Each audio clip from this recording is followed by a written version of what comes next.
ভোলা ধ্বংস হওয়ার মেইন কারণ হইব এই বালুগুলা। যদি ভোলা ধ্বংস হয় এই বালুগুলার কারণে ভোলা আগে ধ্বংস হইব।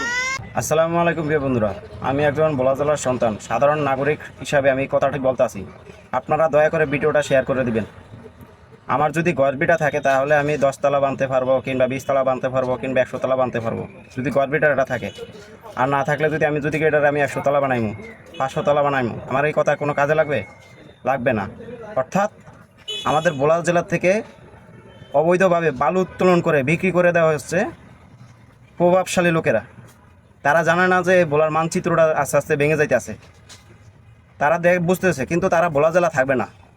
তারা বিভিন্ন দেশে যায় বাড়িঘর করবে, এই জন্য ভোলা জেলা থেকে বালু উত্তোলন করে বিক্রি করতেছে।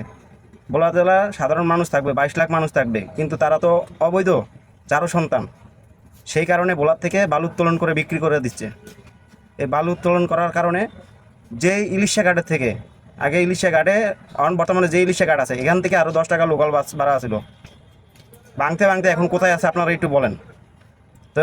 আমার কথা হচ্ছে, যদি ভোলা বরিশাল সেতু চাই, আগে মানচিত্র ঠিক থাকা লাগবে।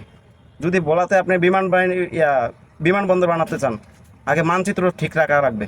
তাহলে তো আপনি বিমানবন্দর বানাইতে পারবেন, তাহলে তো ভোলা বরিশাল সেতু আনতে পারবেন। তো ভোলা বরিশাল যদি সেতু আনেন, ভোলা বরিশাল যদি সেতু দেন, কোন জায়গায় দিবেন? মানচিত্র যদি না থাকে। যদি ভোলাতে এয়ারপোর্ট বানান, কোথায় বানাবেন? হ্যাঁ, আকাশে? ভোলাতে যদি ভোলা বরিশাল যদি সেতু আনেন, কি আকাশের ফেলে রাখবেন? আপনার জায়গা থাকা লাগবে, তারপরে তো আপনি ভোলা বরিশাল সেতু চাইবেন। এবং